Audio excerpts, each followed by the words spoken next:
Bonjour à tous, bonjour à toutes. Je vous propose de lire un extrait un petit peu long du livre de Josué, Josué 11, les versets 16 à 23. Et je donnerai très courtement ensuite quelques explications sur ce que nous allons lire maintenant. Josué conquit tout le pays.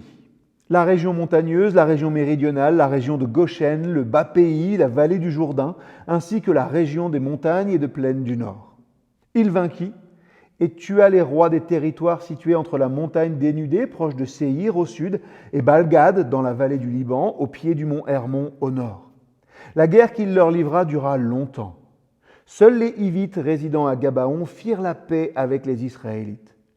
Toutes les autres villes furent conquises par les armes. En effet, le Seigneur avait incité les habitants du pays à faire obstinément la guerre aux Israélites. Il fallait que ceux-ci les tuent sans pitié et les exterminent complètement comme le Seigneur lui-même l'avait ordonné à Moïse. En ce temps-là, Josué alla combattre les Anakites qui vivaient dans les montagnes, à Hébron, Débir, Anab et dans toutes les régions montagneuses de Juda et d'Israël. Il les tua jusqu'au dernier et détruisit entièrement leurs villes. Il ne resta plus d'Anakites dans le pays d'Israël, il en subsista seulement à Gaza, Gath et Asdod.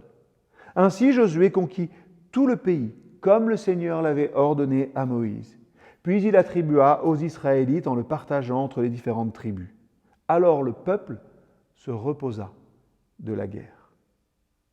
Avec ce chapitre 11, c'est la conquête de Canaan qui s'achève et ça mérite quelques commentaires simples. On a dans ces versets tout un coup d'œil rétrospectif sur ce qui précède, depuis le commencement de la conquête.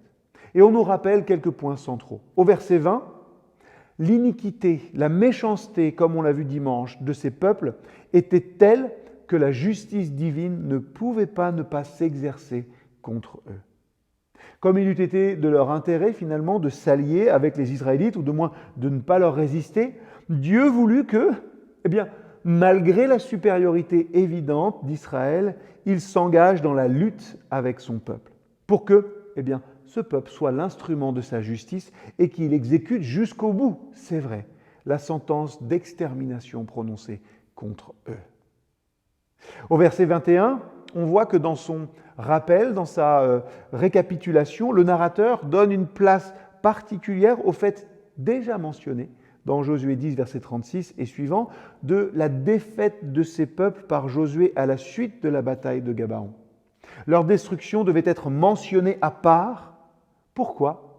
Parce que la description de leur taille extraordinaire, c'était justement ce qui avait effrayé le peuple lors du retour des espions. Et il importait qu'Israël pût constater que la promesse de l'Éternel qu'il avait donnée à Moïse avait reçu son entier accomplissement. Voilà comment se termine la conquête de la terre de Canaan proprement dite. Elle avait nécessité deux grandes batailles, une au nord, une autre au sud, celle de Gabaon qui avait livré à Israël la partie méridionale du pays, l'autre au nord, celle du lac Mérom qui lui avait livré la partie septentrionale. Et il va sans dire que ce n'était là, à ce moment-là, qu'une prise de possession générale et à bien des égards provisoire, qui devrait être complété et affermi dans la suite.